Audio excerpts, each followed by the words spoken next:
Coming up, while Brexit gets more and more disastrous every day, and while political commentators across the board say that the Met Police appear to have completely bungled the Partygate investigation, there's another story that I believe is even more important this week for 630,225 reasons.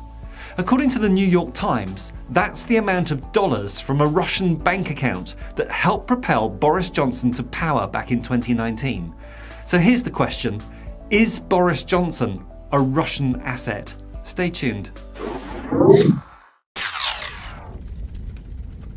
The small amount of funding I receive for researching, presenting and producing these videos comes from YouTube, and super thanks. But you can help me just by liking, subscribing and hitting the bell for notifications of new videos, and sharing them with all your friends, family and neighbours, or even your rabbi, nail technician or barista. Vladimir Putin has many useful idiots in Britain.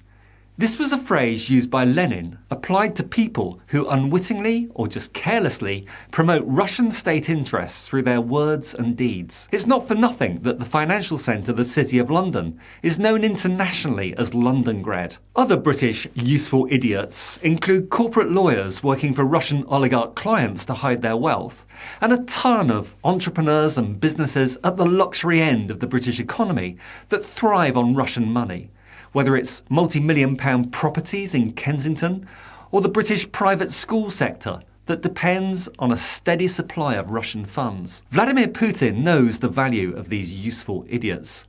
As I've covered in previous videos, in 2012, Putin told the Russian embassy in London to set up a group of MPs called Conservative Friends of Russia, just as well have called it the Conservatives' Useful Idiots for the Putin regime. The Russian ambassador held a launch party in the Russian embassy, attended by Carrie Symonds, now Carrie Johnson, the woman whose name is the same as her job description. The useful idiot and former Foreign Secretary, Sir Malcolm Rifkind, was co-opted into being president of the group, and several other Brexit-leading lights among Tory MPs were schmoozed and then asked to join the group. The Kremlin subsequently organised an all-expenses-paid trip to Russia for these anti-Europe, pro-Moscow useful idiots. And the point I'm really trying to make here is that for Putin, the entry of ex-USSR vassal states like Poland, East Germany, the Baltic states or the Czech Republic coming into the full membership of the European Union was an insult to the power of Mother Russia from Putin's perspective. With the EU going from strength to strength,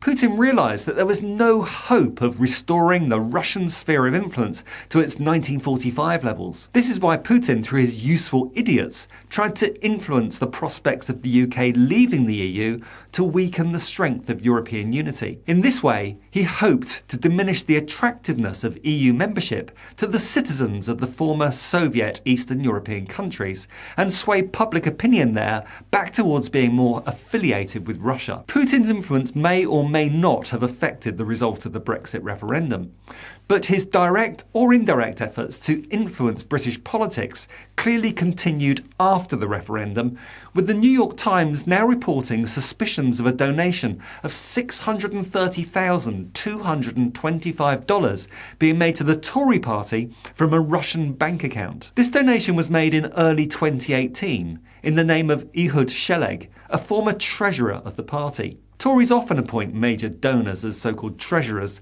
and they burn through quite a lot of them. The New York Times traced the source of the funds back to Sheleg's father-in-law, a real estate mogul called Sergei Kopytov, who was a senior politician in the previous pro-Kremlin government in Ukraine. Barclays Bank here in Britain flagged the donation as suspected money laundering and a potentially illegal campaign donation. Why illegal? Well, the rules in the UK are that political parties are not allowed to accept donations of more than £500 from foreign citizens not registered to vote in the UK. Kopytov is not registered to vote in the UK, and $630,225 works out at roughly £500,000. That's almost 1,000 times more than the legal limit on foreign donations. Now, you might be thinking, well, Rob, this isn't anything new. These foreign donations to the Tories have been going on for years. But those foreigners who paid staggering sums to play whiff-waff with Boris Johnson or to go two spoons on a Knickerbocker Glory with Liz Truss also happen to be British citizens. But Sergei Kopytov is not. Under English law, political parties are themselves responsible for ensuring that their donations come from legal sources.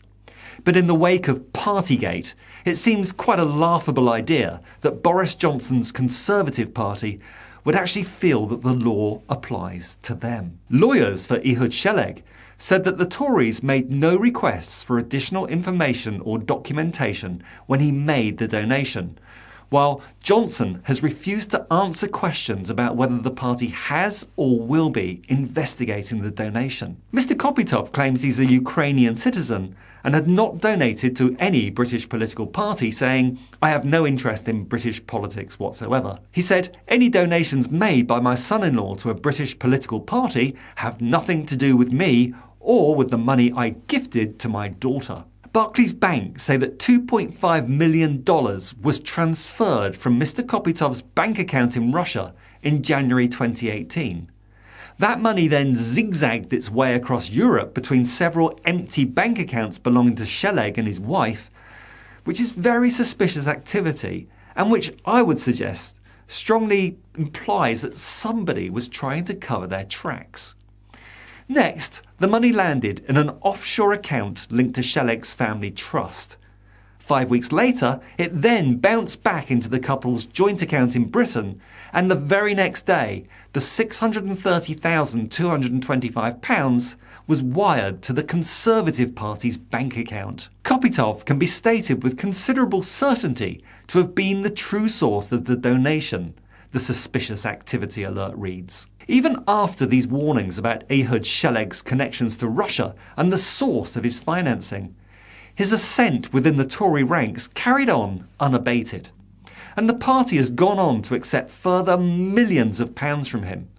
Activity that the magazine Private Eye has been reporting on for years. Included in their articles have been reports that just after Russia's annexation of Crimea, Sheleg hosted the Russian ambassador in London and subsequently became partners with a businessman in Cyprus accused of connections to organised Russian crime groups. This is about the times, by the way, of the Skripal poisonings by the KGB on British soil, an act of war by Putin's Russia. It wasn't until September last year that Ehud Sheleg quietly left his role as party treasurer, having raised millions in donations from Russian sources during his time in the post. The chair of the Labour Party, Annalisa Dodds, has now said in Parliament that the Conservative Party had genuine questions to answer about the donation, such as, are assets apparently owned by Mr. Kopytov, like for example a Mercedes-Benz car, used by individuals involved in the Russian state? Were sanctioned entities involved in the bank transfer, and did it originate from a Russian bank? And exactly what current and former links do the Sheleg-Kopytov family hold with key actors in the Russian state? And finally, has electoral law been broken and has our national security been compromised? The one question I would like answered is this. What do these millions of pounds of Russian-sourced donations to the Tory party buy exactly? As campaigning journalist Carol Cadwallader once said, if you talk like a Russian asset and walk like a Russian asset, it doesn't matter what your motivations are, you are a Russian asset. She wasn't referring to Johnson's attendance at the alleged bunga orgy at his friend and son of KGB officer Evgeny Lebedev's stately home in Perugia, or his close relationship with Alexander Tomenko, another Russian oligarch who so happens to be a massive Tory donor. It's just that in the case of Russian interference in our elections, and specifically in the EU referendum, Boris Johnson's best interests so happen to be in Russia's best interests too.